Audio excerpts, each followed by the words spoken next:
નમસ્કાર વિદ્યાર્થી મિત્રો, ધોરણ 11 સાયન્સમાં આપનું સ્વાગત છે। વિદ્યાર્થી મિત્રો, અગાઉ પણ મેં તમને ઉદાહરણ એક સમજાવ્યું હતું।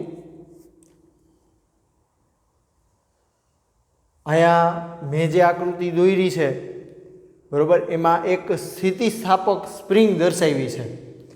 આ આપણી સ્થિતિસ્થાપક સ્પ્રિંગ છે, એના છેડે એક ધાતુનો ગોળો લટકાવેલો છે। હવે અહીંયા આપણે સરળ આવર્ત ગતિ માટે તમને મેં આ અગાઉ ઉદાહરણ સમજાવ્યું હતું। સરળ આવર્ત ગતિ એ આવર્ત ગતિનો એક સાદો પ્રકાર છે। સરળ આવર્ત ગતિની વ્યાખ્યા સમજાવવા માટે મેં તમને આ ઉદાહરણ સમજાવ્યું હતું અગાઉના લેક્ચરમાં। તો વિદ્યાર્થી મિત્રો, ત્યાંથી જ ફરીથી આપણે આગળ વધી। આ એક સ્થિતિસ્થાપક સ્પ્રિંગ છે, એને છેડે ધાતુનો ગોળો છે। અત્યારે આપણું આ તંત્ર છે, અત્યારે આપણું આ તંત્ર એ સંતુલન સ્થિતિમાં છે। આ દ્રઢ આધાર છે, ઉપરની છત એટલે એ આપણો દ્રઢ આધાર છે। હવે આ શિરોલંબ લટકાવેલી સ્પ્રિંગ છે, સ્પ્રિંગને છેડે ધાતુનો ગોળો છે। અત્યારે આ આકૃતિમાં આપણું તંત્ર સંતુલન સ્થિતિમાં છે। એનાથી આપણે આગળ વિચારી તો આ જે ધાતુનો ગોળો છે એને આપણે આમ નીચે તરફ ખેંચી અને છોડી દેવામાં આવે। આ ધાતુના ગોળાને પકડી અને આમ નીચે તરફ ખેંચી અને અહીંથી જો છોડવામાં આવે તો આ ધાતુનો ગોળો છે એ મધ્યમાન સ્થાને જશે, ત્યાંથી ઉપર તરફ જશે, પાછો મધ્યમાન સ્થાને આવશે, પાછો નીચે આવશે, પાછો મધ્યમાન સ્થાને જશે, પાછો ઉપર જશે, પાછો મધ્યમાન સ્થાને આવશે, પાછો આમ નીચે આવશે। આ રીતે આપણો ધાતુનો ગોળો છે એ દોલનો કરશે। તો આ જે ધાતુનો ગોળો છે એને સરળ આવર્ત દોલક કહેવામાં આવે। સરળ આવર્ત દોલક। હવે આપણી જે આ સ્પ્રિંગ છે એ હુકના નિયમનું પાલન કરતી સ્પ્રિંગ છે અને સ્થિતિસ્થાપક સ્પ્રિંગ છે। હવે આ ઉદાહરણ ઉપરથી આપણે મહત્વની રાશિઓ છે એ સમજવાની છે, કારણ કે ભવિષ્યમાં એનો તમારે વધારે ઉપયોગ આવશે, એટલે બરાબર સમજજો। અત્યારે મેં જે આકૃતિ દોરી છે એમાં દોલન ગણવાની શરૂઆત મધ્યમાન સ્થાનેથી કરી છે। દોલનની ગણતરી કરવા માટે મધ્યમાન સ્થાનેથી શરૂઆત કરી છે। આ મધ્યમાન સ્થાને છે ત્યાંથી ગોળો અહીંયા આવે છે, અહીંથી ગોળો પાછો અહીંયા આવે છે y2 ઊંચાઈએ, ત્યાંથી ગોળો પાછો y1 પાસે આવે, પાછો મધ્યમાન સ્થાને આવે, પાછો અહીં નીચે આવશે એટલે કે -y1 પાસે આવે, પાછો અહીંયા આવે એટલે કે -y2 પાસે આવે, ત્યાંથી પાછો -y1 પાસે જશે અને પાછો ગોળો અહીંયા મધ્યમાન સ્થાને આવે ત્યારે એનું એક દોલન પૂરું થશે। વિદ્યાર્થી મિત્રો, મધ્યમાન સ્થાનેથી દોલન ગણવાની શરૂઆત કરી છે। અહીંથી ગોળો ઉપર જાય, પાછો અહીંયા આવે એટલે આ અડધું દોલન થયું, ત્યાંથી ગોળો પાછો અહીં નીચે આવે અને નીચેથી ગોળો પાછો મધ્યમાન સ્થાને આવે ત્યારે એનું એક દોલન પૂરું થશે। મારી આકૃતિ છે એમાં મેં એક દોલન પૂર્ણ દર્શાવ્યું છે। હવે આપણે પહેલી જે રાશિ છે સ્થાનાંતર, સરળ આવર્ત દોલક છે એનું સ્થાનાંતર કેટલું થયું, બરાબર। માનો કે અહીંયા ગોળો છે મધ્યમાન સ્થાને એટલે આપણે એમ કહીએ કે સમય છે એ 0 થયો છે, t બરાબર 0 સમયે, t બરાબર 0 સમયે દોલક છે એ માનો કે t બરાબર 0 સમયે દોલક મધ્યમાન સ્થાને છે। હવે અહીંથી દોલક અહીંયા આવે એટલે આપણે અંદાજિત કહીએ કે t1 સમયે દોલક આ સ્થાને છે। અહીંથી ગોળો આમ ઉપર જશે, અહીંથી ગોળો આમ ઉપર જાય એટલે કે y2 એ જાય ત્યારે માનો કે સમય t2 થયો છે, અહીંયા આવે ત્યારે સમય કહી દઈએ t3, અહીંયા સમય કહી દઈએ t4। તો વિદ્યાર્થી મિત્રો, t4 સમય થાય એટલે આપણું અડધું દોલન પૂરું થાય।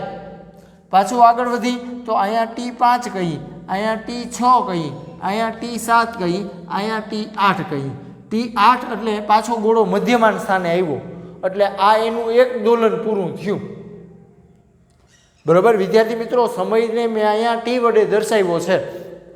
સ્થાનાંતર સમતોલન બિંદુથી કોઈ પણ ક્ષણે, સમતોલન બિંદુ છે એટલે કે આપણું મધ્યમાન સ્થાન, સમતોલન બિંદુ છે ત્યાંથી કોઈ પણ ક્ષણે દોલકના અંતરને તે ક્ષણે દોલકનું સ્થાનાંતર કહે છે। બરાબર, માનો કે આપણા ઉદાહરણમાં હું તમને સમજાવું કે અહીંયા મધ્યમાન સ્થાનેથી ગોળો અહીંયા આવ્યો, બરાબર, તો T1 સમય મેં દર્શાવ્યો છે, તો આ આટલું જે અંતર છે, આટલું અંતર એને સ્થાનાંતર કહેવામાં આવે. સમતોલન બિંદુથી કોઈ પણ ક્ષણે દોલકના અંતરને, દોલકનું અંતર જે હશે એને આપણે સ્થાનાંતર કહેશું, એને y વડે દર્શાવવામાં આવે. વિદ્યાર્થી મિત્રો, સ્થાનાંતર છે એને આપણે અહીંયા y વડે દર્શાવવાનો થાય. સ્થાનાંતર છે એને y વડે દર્શાવવામાં આવે અને એનો એકમ આવશે મીટર.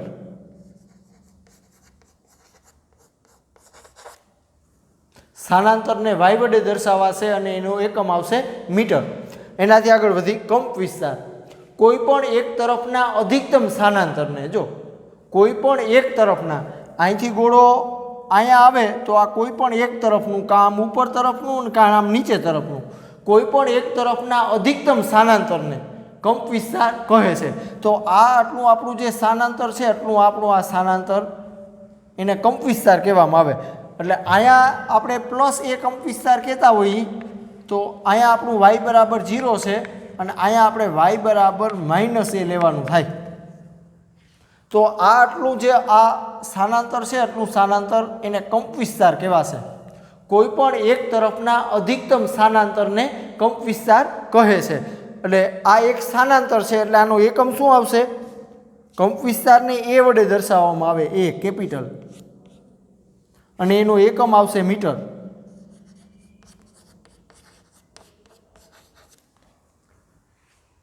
ન સમજાતું હોય તો વિદ્યાર્થી મિત્રો, હજી આપણી પાસે ઉદાહરણ છે કે આ આપણું સાદું લોલક છે. હવે અત્યારે આ લોલક છે તો સમતોલન સ્થિતિમાં છે, એટલે કે y બરાબર 0 પાસે છે. હવે આ ગોળાને આપણે આ બાજુ ખેંચી અને છોડી દેવામાં આવે, બરાબર, અહીંથી ગોળાને છોડી દેવામાં આવે તો આપણો આ ગોળો આ રીતે દોલન કરે છે. જો તમે જોઈ શકો, આ એનું મધ્યમાન સ્થાન છે. મધ્યમાન સ્થાનેથી દોલક અહીં સુધી આવ્યો હતો, તો આટલું જે અંતર છે એને કંપ વિસ્તાર કહેવાશે. આ જે સ્થાનાંતર છે એને કંપ વિસ્તાર કહેવાશે.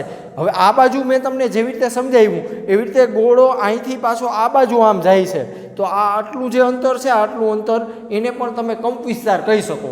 કોઈ પણ એક તરફના, કાં આ તરફના અને કાં આ તરફના, કોઈ પણ એક તરફના અધિકતમ સ્થાનાંતરને કંપ વિસ્તાર કહે છે અને એને a વડે દર્શાવવામાં આવે છે અને એનો એકમ આવશે મીટર. એનાથી આગળ આવર્તકાળ. આપણે જાણી છીએ કે એક દોલન પૂર્ણ કરવા માટે લાગતા સમયને આવર્તકાળ કહે છે. આ આવર્તકાળ છે એને t વડે દર્શાવવામાં આવે, કેપિટલ T.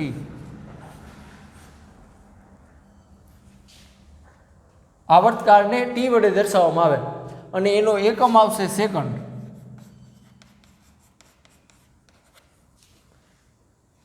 એક દોલન પૂર્ણ કરવા માટે લાગતા સમયને, જો આ સમય છે એને આવર્તકાળ કહે છે, તો આ સમય છે એટલે એનો એકમ આવશે સેકન્ડ.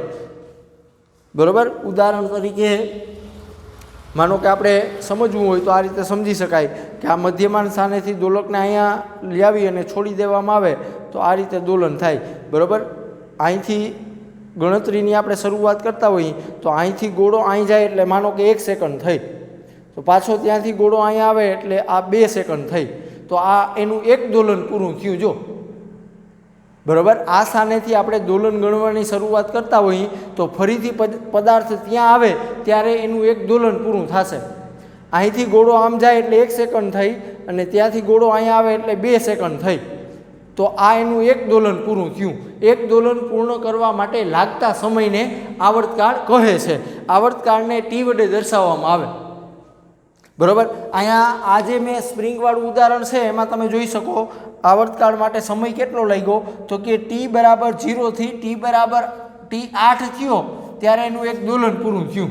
તો આ જે સમય લાગ્યો હશે t0 થી t8, તો આ સમયને આવર્તકાળ કહેવામાં આવશે. એનાથી આગળ આવૃત્તિ. 1 સેકન્ડમાં પૂર્ણ થતા દોલનોની સંખ્યાને, જો 1 સેકન્ડમાં જેટલું દોલન થયું હોય, અડધું દોલન થયું હોય કે આખું દોલન થયું હોય, 1 સેકન્ડમાં થતા દોલનોની સંખ્યાને આવૃત્તિ કહે છે. બરાબર, જેવી રીતે હમણાં મેં તમને ઉદાહરણ આપ્યું કે આ મધ્યમાન સ્થાને છે અત્યારે આ મધ્યમાન સ્થાને છે, ત્યાંથી ગોળાને આ બાજુ ખેંચી સહેજ ખેંચી અને છોડી દેવામાં આવે તો આ ગોળો આ રીતે આમ દોલન કરે છે, બરાબર. હવે અહીંથી ગોળો માનો કે અહીંથી દોલન ગણવાની શરૂઆત કરતા હોઈએ, અહીંથી ગોળો માનો કે અહીંયા જાય એટલે 1 સેકન્ડ થઈ ધારો કે, બરાબર. તો આ એનું અડધું દોલન થયું. અહીંથી ગોળો પાછો અહીંયા આવે એટલે એનું દોલન તો પૂરું થશે. જો અહીંથી ગોળો અહીંયા જાય એટલે 1 સેકન્ડ થઈ ધારો કે, તો આ અડધું દોલન થયું. તો આની આવૃત્તિ 1/2 કહેવાય. 1 સેકન્ડમાં થતા દોલનોની સંખ્યાને આવૃત્તિ કહે છે. અને એને આપણે જૂની ટેક્સ્ટ બુક હતી એમાં આવૃત્તિને F વડે દર્શાવવામાં આવતું, અને અત્યારે તમારે જે ટેક્સ્ટ બુકમાં છે તો આવી રીતે V વડે દર્શાવવામાં આવે છે આવૃત્તિને, બરાબર. એટલે આનું સૂત્ર શું થશે તો કે F બરાબર 1/T. તમે એવું પણ કહી શકો આવર્તકાળના વ્યસ્તને આવૃત્તિ કહે છે. આ સૂત્ર છે એ ખાસ સમજો. F બરાબર 1/T. હાલો એકમ કેવું હોય તો આવૃત્તિનો એકમ, તો એક તો આ 1/સેકન્ડ એટલે સેકન્ડ ઇન્વર્સ તમે કહી શકો. બીજો એકમ કેવું હોય તો આવૃત્તિનો એકમ હર્ટ્ઝ છે, વૈજ્ઞાનિકના નામ ઉપરથી હર્ટ્ઝ એકમ આવ્યું. એટલે F બરાબર 1/T આવર્તકાળના વ્યસ્તને આવૃત્તિ કહે છે, એવું પણ તમે કહી શકો. એકમ એનો આવશે સેકન્ડ ઇન્વર્સ અથવા હર્ટ્ઝ. એનાથી આગળ વધી કોણીય આવૃત્તિ. કોણીય આવૃત્તિ છે તો એને ઓમેગા વડે દર્શાવવામાં આવે. ઓમેગા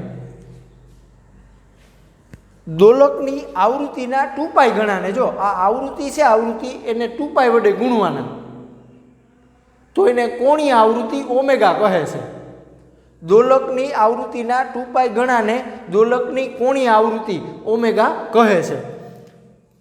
એટલે સૂત્ર લખવું હોય તો ઓમેગા બરાબર, જો આવૃત્તિ છે આવૃત્તિ એને 2π વડે ગુણવાનું કીધું, આવૃત્તિ એટલે F આપણે કહીએ, બરાબર. અથવા તમે આમ V કહો તો આ આવૃત્તિ છે એને 2π વડે જો ગુણવામાં આવે તો એને કોણીય આવૃત્તિ કહે છે.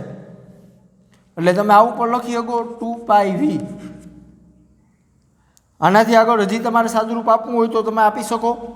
V બરાબર આપણી પાસે સૂત્ર છે V બરાબર 1/T. આવૃત્તિ છે આવૃત્તિ, બરાબર. એના માટે હમણાં જ આપણે સૂત્ર લખ્યું 1/T, બરાબર. તો આ V દેખાય અહીંયા 1/T લખી શકાય. 2π 1/T એટલે 2π/T.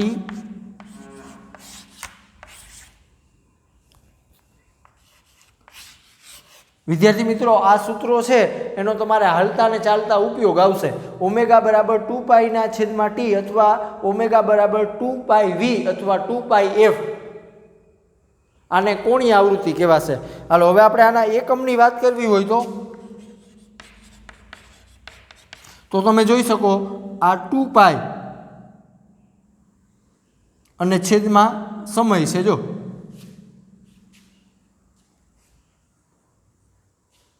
બરાબર, આ આપણો ખૂણો છે એટલે એકમ રેડિયન આવશે, અને સમય છે એટલે સેકન્ડ.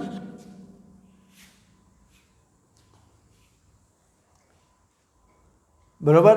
ઓમેગાનો એકમ કેવો હોય તો જો આ 2π એટલે એ ખૂણો છે એટલે એનો એકમ રેડિયન, અને છેદમાં T છે કે જે સમય છે આવર્તકાળ છે એટલે એનો એકમ સેકન્ડ, અથવા તમે આવું પણ કહી શકો રેડિયન સેકન્ડની -1. આ કોણીય આવૃત્તિનો એકમ છે. વિદ્યાર્થી મિત્રો આ F છે અથવા તમે અહીંયા V વડે પણ દર્શાવી શકો. V બરાબર 1/T, બરાબર. આનો એકમ સેકન્ડ ઇન્વર્સ અથવા હર્ટ્ઝ છે આવૃત્તિનો, અને કોણીય આવૃત્તિ છે, બરાબર, એનો એકમ રેડિયન પ્રતિ સેકન્ડ આવશે. વિદ્યાર્થી મિત્રો આ બધી જે રાશિઓ છે એ તમારા માટે ખૂબ જ મહત્વની છે. ભવિષ્યમાં આનો તમારે વધારે ઉપયોગ આવશે, એટલે કન્સેપ્ટ છે એ એકદમ ક્લિયર રાખજો. F = 1/T, omega = 2π/T, omega = 2πF, બરાબર. આ જે સૂત્રો છે એનો તમારે ઘણી જગ્યાએ ઉપયોગ પણ આવશે. હવે વિદ્યાર્થી મિત્રો આપણે આગળ વિચારી તો તમે અહીં જોઈ શકો કે આપણે આ એક દોલન માટે સરળ આવર્ત દોલક એક દોલન પૂરું કરે ત્યાં સુધીની મેં આકૃતિ દર્શાવી છે. તો આમાં તમે જોઈ શકો કે આ બધા જે દોલકોને આમ તમે જોડશો, બધા દોલકોને આમ તમે જોડશો તો તમે જોઈ શકો કે એક આપણને વેવ જોવા મળે, તરંગ જોવા મળે છે. જો બરાબર, અહીંથી આમ, ત્યાંથી પાછું આમ, બરાબર, તમે જોઈ શકો આ રીતે મારી આકૃતિ છે, બરાબર, એ આ રીતની બની ગઈ છે. જો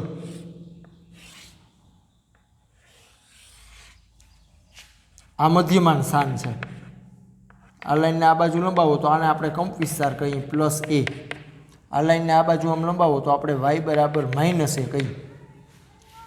આ એનો કંપ વિસ્તાર છે. તમે જોઈ શકો કે આ શૃંગ છે અને આ પાછો ગર્ત છે. જો અહીંયા આકાર આવો મળે છે આપણને, બરાબર. દોલક છે, દોલક એક દોલન પૂર્ણ કરે તો એના માટે આવું આપણને તરંગ મળશે. એટલે આ જે મહત્તમ ઊંચાઈ છે, આ મહત્તમ ઊંચાઈ, બરાબર, એ આપણો કંપ વિસ્તાર છે. આ બાજુ પણ આ આપણો કંપ વિસ્તાર છે. ઉપર જો +a આપણે કહેતા હોઈએ તો આપણે નીચે -a કહેવું પડે, બરાબર. દોલક અહીંથી આ મહત્તમ કંપ વિસ્તારે જાય, પાછો મધ્યમાન સ્થાને આવે, પાછો નીચે તરફના કંપ વિસ્તારે જાય, પાછો મધ્યમાન સ્થાને આવે, એટલે આ એક દોલન એનું પૂર્ણ થશે. એટલે અહીંયા પણ તમે જોઈ શકો કે આવો આપણને તરંગ જેવો આકાર જોવા મળે છે, બરાબર. હવે આપણે જાણી છીએ કે આ જે ભાગ છે એને આપણે શૃંગ કહીએ છીએ અને આ ભાગને આપણે ગર્ત કહીએ છીએ. તો સાઇન વિધેય છે કે કોસ વિધેય છે કે જેને આપણે હાર્મોનિક વિધેય કહીએ છીએ. સાઇન વિધેય અને કોસ વિધેય છે એ આપણા હાર્મોનિક વિધેય છે અને એનો વિસ્તાર -1 થી +1 છે. આપણે બધા જાણી છીએ કે એનો વિસ્તાર -1 થી +1 છે. સાઇન વિધેય અને કોસ વિધેય, ત્રિકોણમિતિમાં સાઇન વિધેય અને કોસ વિધેય, એનો વિસ્તાર આપણે ખબર છે -1 થી +1 છે. તો અહીંયા આપણે જોઈ શકીએ કે આપણો દોલક છે, દોલક, બરાબર, એનો કંપ વિસ્તાર +a છે અને -a છે, બરાબર. આપણો દોલક છે એનો વિસ્તાર અહીંયા તમે જોઈ શકો કે +a સુધી જાય છે અને નીચે પાછો -a સુધી જાય છે. તો આ એનો વિસ્તાર થયો. એટલે અહીંયા આપણે સ્થાનાંતર કોઈ પણ ક્ષણે જાણવું હોય, દોલકનું સ્થાનાંતર કોઈ પણ ક્ષણે જાણવું હોય તો એના માટે સ્થાનાંતરનું સમીકરણ આવે. કેવું સમીકરણ આવે? તો કે એમાં સાઇન કે કોસ વિધેયનો ઉપયોગ થયો હોય, કારણ કે એનો વિસ્તાર હાર્મોનિક વિધેય છે અને એનો વિસ્તાર -1 થી +1 છે અને આપણો દોલક છે એનો વિસ્તાર +a થી -a છે. એટલે અહીંયા તમે સાઇન કે કોસ વિધેયનો ઉપયોગ કરી શકો.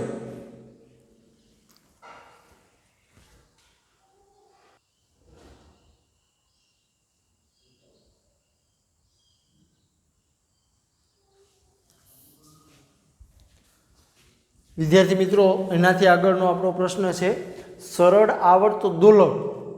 સરળ આવર્ત દોલક એટલે કે આપણો આ જે ગોળો માટે સ્થાનાંતરનું સૂત્ર લખો, બરાબર. એ દોલકનું કોઈ પણ સમયે તમારે સ્થાનાંતર જાણવું હોય કે દોલક ક્યાં પહોંચ્યો છે તો એના માટે સ્થાનાંતરનું સૂત્ર લખો અને સ્થાનાંતર વિરુદ્ધ સમયના આલેખની ચર્ચા કરો. તો વિદ્યાર્થી મિત્રો, હમણાં જ મેં તમને વાત કરી કે આપણો દોલક છે, દોલક જે આમ દોલન કરે છે, દોલક આમ જે દોલન કરે છે એનો આલેખ તમે દોરો તો આવો આલેખ મળે છે. હવે આવો આલેખ કયા વિધેયનો હોય? તો કે સાઇન અને કોસ વિધેય છે એનો આલેખ આ રીતનો હોય. જો યાદ ન હોય તો આપણે સહેજ સમજવાનો પ્રયત્ન કરી કે આપણે એવું કહીએ કે અહીંયા 0 છે, અહીંયા આપણે π/2 લઈએ, અહીં π લઈએ, એવી રીતે આ બાજુ આપણે લઈએ -π/2 અને -π.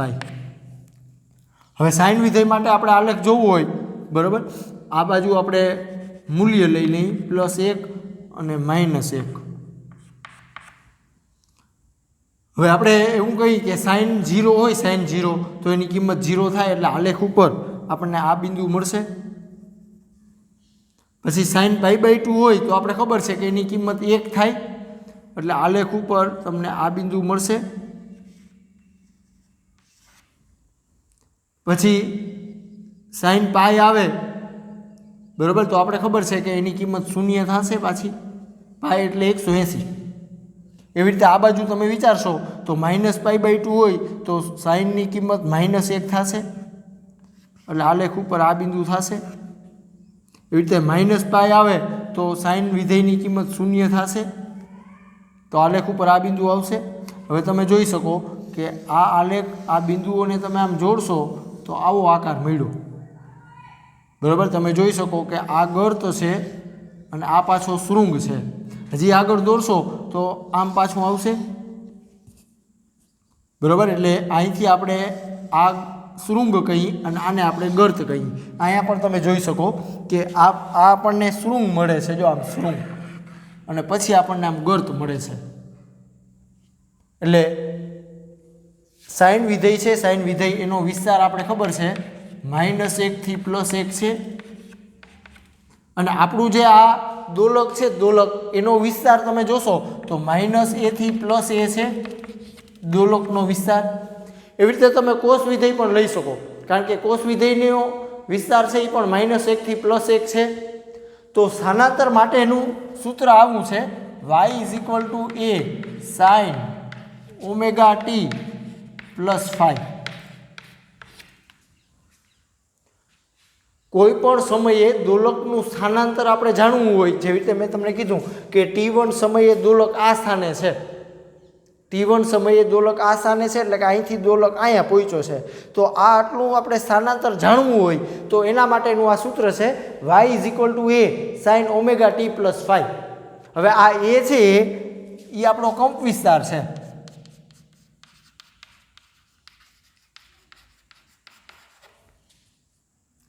આ ઓમેગા છે, ઓમેગા એ કોણીય આવૃત્તિ છે, કોણીય આવૃત્તિ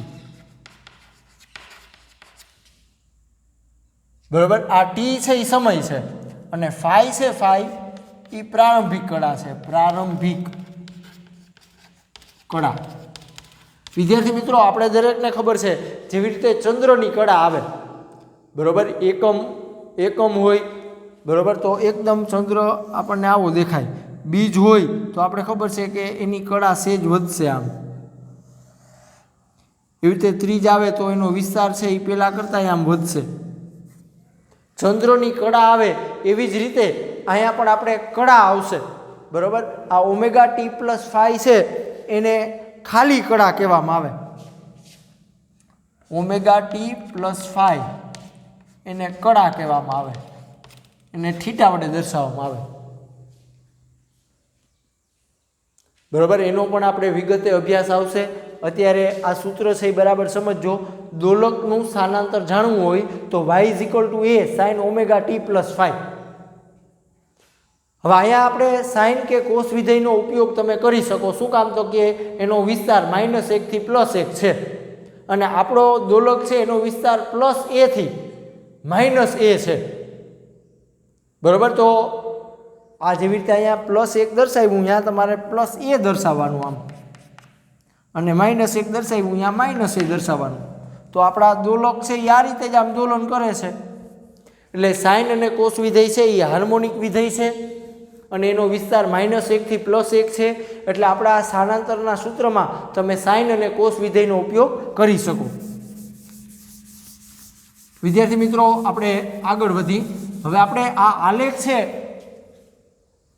એની થોડી ચર્ચા કરી બરાબર। હું એક આલેખ દોરું છું આ રીતે। હવે આ આલેખ છે એ મેં આમ દર્શાવ્યો છે, આ y = 0, આ તમે જોવો તો આને +a કહીએ, આને માનો કે આપણે -a કહીએ। તો એના માટે મેં સમીકરણ હમણાં લખ્યું, સ્થાનાંતર માટેનું હમણાં મેં સમીકરણ લખ્યું કે y = a sin ωt+5। હાલો, હવે અહીંયા તમે જોશો તો આ દોલક છે એનો કંપ વિસ્તાર આટલો છે જો, બરાબર. હવે બીજું એક ઉદાહરણ લઉં, બરાબર. જેવી રીતે આપણે એમ કહી કે આ સ્પ્રિંગને આપણે વધારે આમ ખેંચી હોય નીચે તરફ તો જો કંપ વિસ્તાર મોટો થશે, બરાબર. એવી રીતે હું એક બીજી આકૃતિ દોરું છું કે જેમાં કંપ વિસ્તાર વધારે હોય, એટલે કે આમ,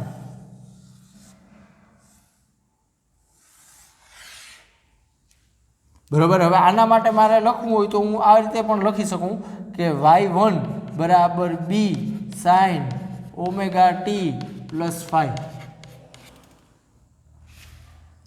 તો અહીંયા શરત શું થઈ તો કે આ એ કંપ વિસ્તાર હતો એને બદલે તમે જોઈ શકો કે આ બી કંપ વિસ્તાર છે આપણો વધારે છે જો, પ્લસ બી અહીંયા થશે, અહીંયા તમે જોશો તો માઇનસ બી થશે,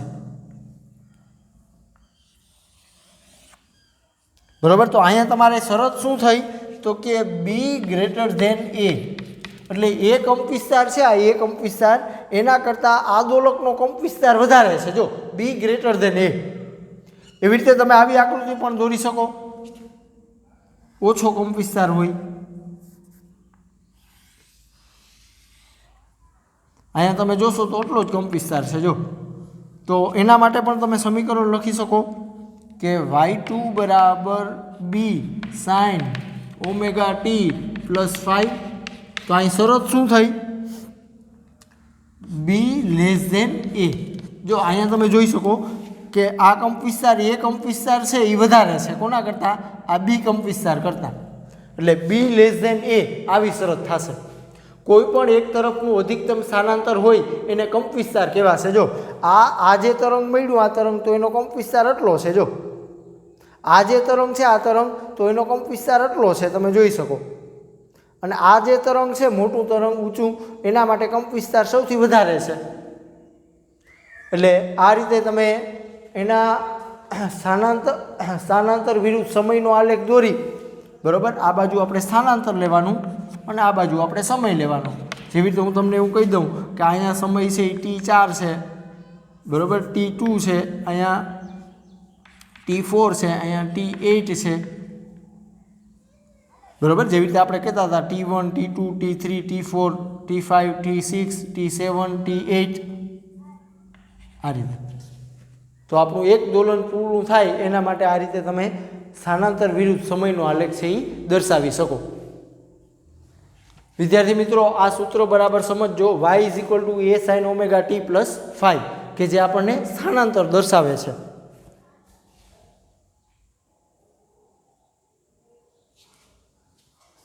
વિદ્યાર્થી મિત્રો હવે આજનું આપણું હોમવર્ક, બરાબર. એક તો આ બધી રાશિઓ છે એ તમારે લખવાની, સ્થાનાંતર છે, કંપ વિસ્તાર છે, આવૃત્તિ છે, કોણીય આવૃત્તિ છે, આની વ્યાખ્યા, એનો એકમ અને એનું સૂત્ર, બરાબર. એ તમારે હોમવર્કમાં બીજો પ્રશ્ન સ્થાનાંતર માટેનું સૂત્ર